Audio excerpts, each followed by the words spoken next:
A minha pergunta é a seguinte: estudo de caso não é algo novo para vocês, legal? Ô, coisa linda, Larissa! Parece com o meu bebê. Já já eu mostro. Tá? Bom, vocês não trabalham com estudo de casos? Estudo de caso não é algo novo para vocês, certo? Bom, só que vocês trabalham com que estudo de caso? Em geral, vocês chamam de estudo de casos ou estudo de caso. O quê? Clínicos, não? Massa. Isso aí, tá? Estudo de caso clínico, tá? Tanto o estudo de caso clínico quanto o estudo de caso acadêmico-científico, tá? Eles têm algumas peculiaridades, tá certo? Em que são peculiaridades que se assemelham, tá? O estudo de caso clínico, ele tem uma particularidade maior ainda do que o estudo de caso acadêmico-científico, tá? Por quê? Por exemplo, quando vocês estão, não é, procedendo a um estudo de caso clínico, em geral, lá na educação continuada, ou vocês apresentam, ou vocês têm acesso a estudos de casos clínicos, tá? Ali tem um objetivo naquele estudo de caso clínico, não tem?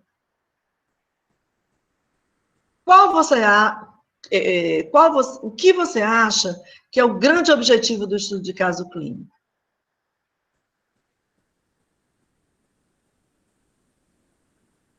Vamos lá. O objetivo é tanto uma forma de prática, como também de você aprender com aquilo que você está vendo, e como também de forma de você apresentar para outras pessoas e entender como você viu aquilo. Legal. Bom, agora eu vou comentar um pouco o que o Vitor disse, tá, Vitor? Pode desligar o microfone, que aí eu vou comentar para não dar interferência, depois outras pessoas comentam. Realmente, quando vocês estão no processo de formação de vocês, tá? Lá na educação continuada, apresentando um estudo de caso, tá? Ou assistindo a um estudo de caso, tá? Realmente tem essa característica de que você ter acesso ao caso, acesso verticalizado sobre o que está se pensando sobre o caso, né? E vocês aprenderem com esse caso. Legal. No entanto, tá? Vamos supor que não seja aquele estudo de caso que você está assistindo na educação continuada, tá? Mas seja um estudo de caso que você, junto com o seu supervisor, não é? Ou algum psicólogo na clínica, né, esteja utilizando essa referência metodológica de estudo de caso, tá, para a sua prática profissional, tá? Então, o que vocês imaginam que seria a marca da necessidade desse estudo de caso? Por que o estudo de caso, então? Qual o grande objetivo, além desse de formativo que o Vitor comentou? Tem um anterior. Vamos Professora, lá. como é no caso da pesquisa, esse eu e a Bel ao mesmo tempo. Vai, Bia, fala. Como no vídeo que a senhora mandou, ele vai dizer, né, que às vezes, quando, por exemplo, uma seringa pode ter um significado para o médico de aliviar a dor, mas para o paciente vai ter um significado de dor. Então, é por isso que é tão importante o estudo de caso, porque a gente vai ver a perspectiva da pessoa mesmo, né? Tá, legal, Bia, só um minutinho. Depois, Larissa, você fala. Bom, ali, né, há um objetivo nesse exemplo de um dos vídeos que eu encaminhei, tá? Lá do pesquisador, que seria o seguinte, bom, tentar entender na perspectiva do paciente, não é? qual o sentido e como é que ele recebe, né, aquele medicamento via ingestão, tá? Legal.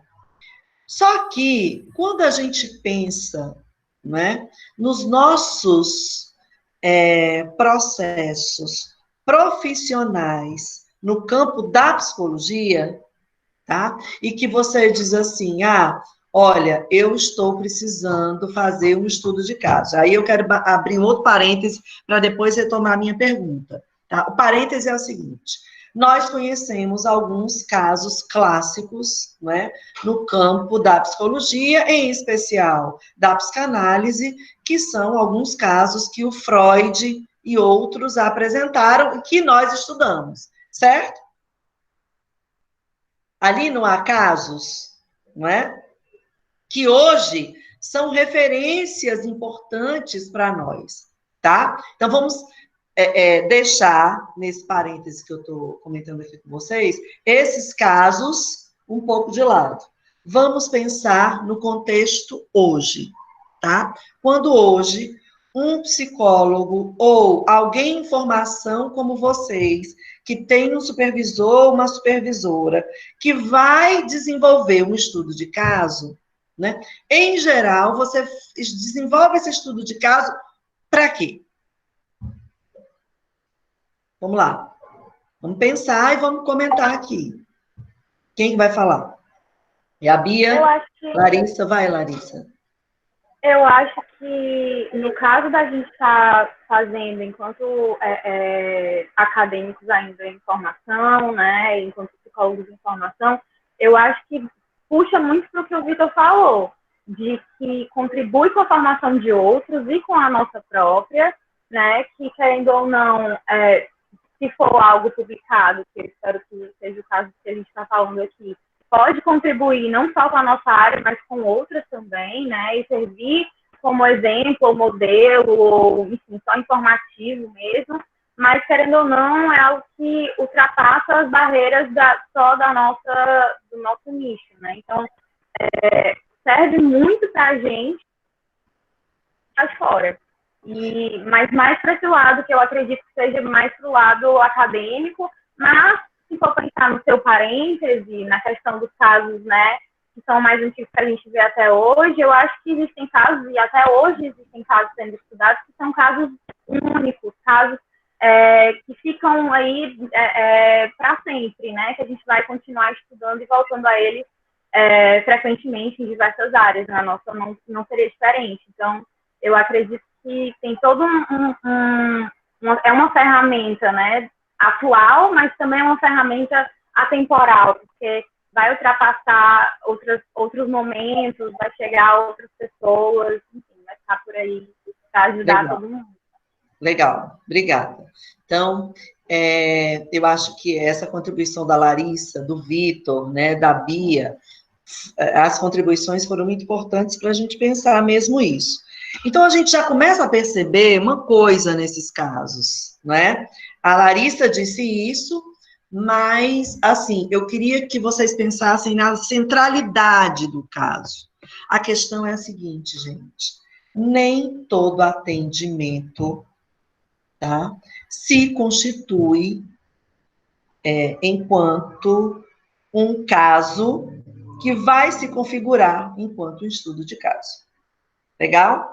E aí, a minha pergunta para vocês é a seguinte: por que é que alguns pacientes ou algumas circunstâncias se constituem enquanto estudo de caso? Vamos pensar lá no psicólogo na clínica, e mesmo vocês, tá? Quando estão com supervisão, vamos supor, vocês estão atendendo 3 pacientes, mas nem todos os 3 pacientes vão se constituir enquanto estudo de caso. Por quê? Essa é a pergunta.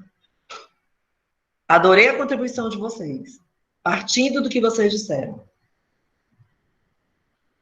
Vamos lá.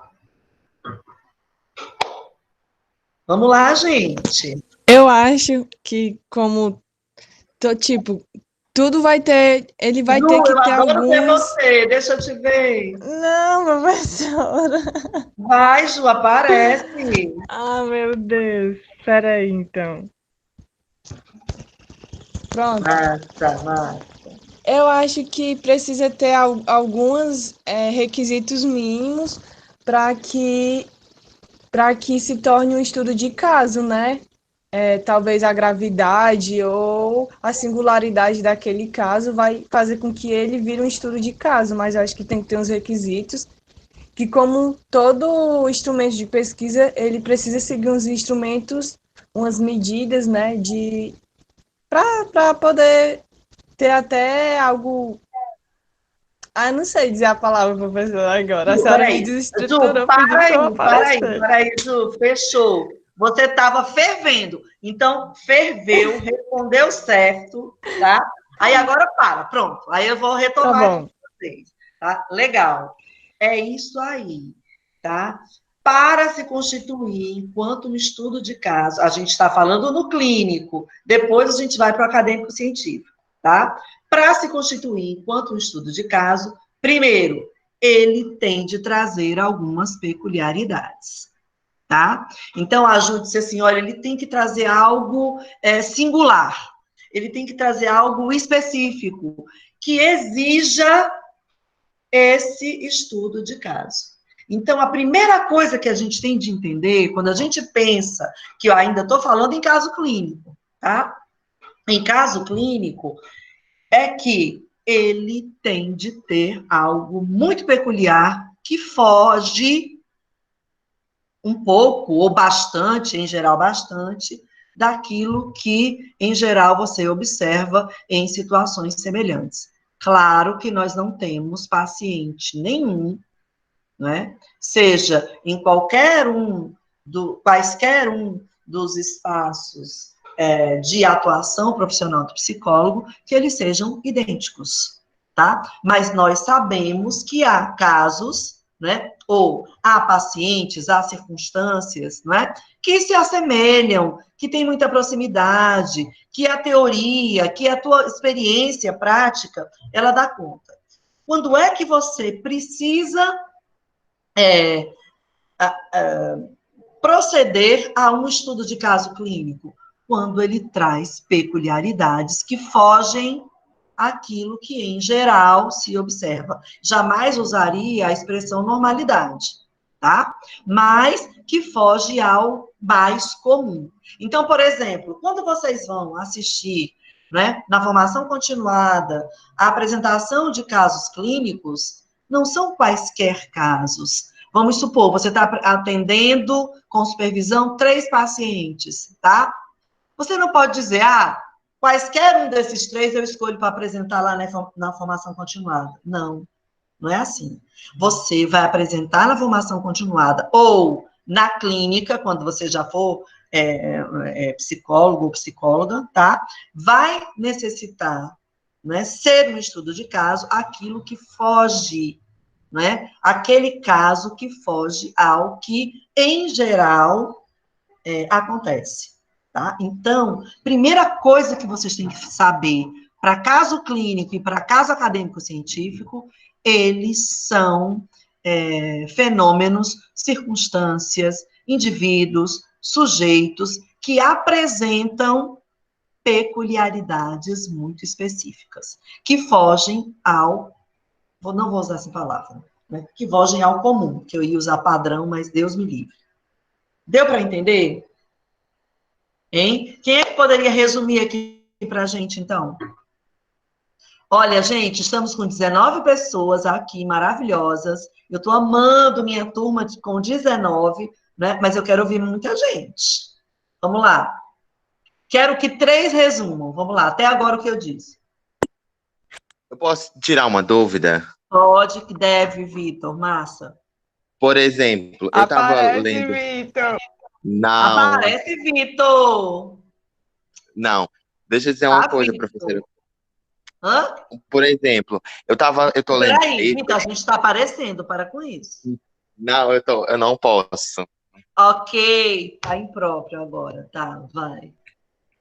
Por exemplo, eu tô lendo um livro e nesse livro ele traz uma peculiaridade em relação ao caso. E eu acho que, por exemplo, nesse caso, se fosse eu, ele me chamaria a atenção. É de um paciente que chega na clínica e ele diz que gosta de fazer que gosta de ter relações sexuais com animais e, por exemplo, tem um animal específico que ele gosta de transar com ele, gozar dentro e depois que o animal, por exemplo, um peixe e a mulher coma o peixe.